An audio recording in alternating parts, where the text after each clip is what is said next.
సినిమాల్లోకి రాకముందు చాలా ప్రయత్నాలు చేసే క్రమంలో నా ఫోటోలు డిఎల్ నారాయణరావు గారి దగ్గర ఉన్నాయి. ఆ ఫోటోలను ఆయన జేబులో పెట్టుకుని తిరిగేవాడు. ఒకసారి ఇలా జరిగింది అంటూ తన సినిమా రంగ ప్రవేశం గురించి చెప్పుకున్నాడు సీనియర్ నటుడు గుమ్మడి వెంకటేశ్వరరావు. తెలుగు సినిమా పరిశ్రమ అప్పుడు మద్రాసులో ఉంది. నిర్మాతలు ఎవరికి తోచిన విధంగా తెలుగు, తమిళ సినిమాలు రూపొందించేవారు.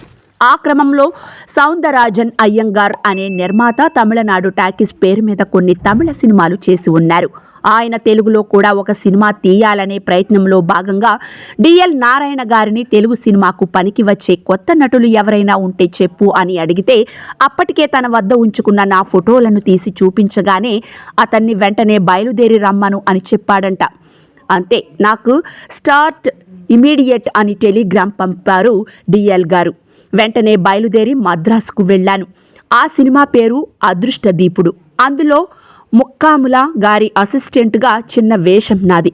నువ్వు సెలెక్ట్ అయ్యావు అని నీకు 1116 పారితోషికం, ఇదిగో ఈ 116 ఉంచు అని అడ్వాన్స్ ఇచ్చి నెల రోజుల తర్వాత ఉత్తరం రాస్తాము, అప్పుడు రండి అని చెప్పి పంపించారు. దాంతో మా ఊరు తెనాలి వచ్చేశాను.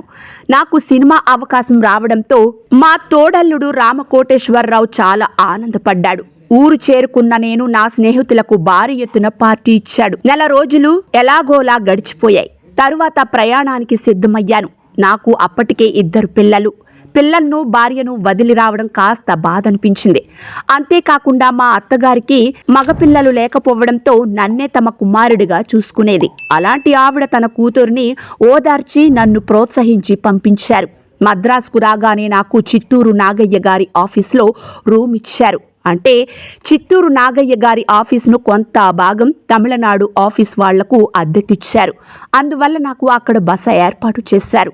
అక్కడ 6 నెలల వరకు ఉన్నప్పటికీ ఒక్కసారి కూడా చిత్తూరు నాగయ్యను కలవడం కానీ జరగలేదు.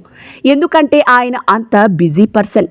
అప్పటికే ఆయన దక్షిణ భారతదేశంలో స్టార్డమ్ ఉన్న నటుడిగా the first star of south ఇండియాగా గొప్ప పేరు గడించారు. నేను అక్కడికి వెళ్ళిన 15 రోజుల వరకు నాకు వేషం రాలేదు. అంటే షూటింగ్ స్టార్ట్ కాలేదన్నమాట. ఈలోగా నేను తెచ్చుకున్న డబ్బులన్నీ అయిపోయాయి. ఎవరిని అడగాలో తెలియదు. అడుగుదామంటే సిగ్గు, అభిజాత్యం. భోజనానికి డబ్బులు లేక కేవలం మంచినీళ్లు, కాఫీలతో కాలం గడుపుతూ వచ్చాను. దాంతో నీరసంగా ఉన్న నన్ను చూసి డ్రైవర్ విషయం ఏమిటని అడిగాడు. పరిస్థితి చెప్పాను. అతను ఏదో సాయం చేయబోతే నేను వద్దని చెప్పి మా పెళ్లి రోజు పెట్టుకున్న ఉంగరాన్ని తాకట్టు పెట్టమని ఇచ్చాను. అలా ఉంగరం కుదువబెట్టిన డబ్బులతో 10 రోజులు గడిచిపోయాయి. తరువాత షూటింగ్ ప్రారంభం కాగానే నాకు అడ్వాన్స్ ఇచ్చారు. దాంతో ఆ ఉంగరం విడిపించుకున్నాను. మిగిలిన డబ్బులతో మెస్లో నెలసరికి కావలసినన్ని టికెట్లు కొనుక్కున్నాను.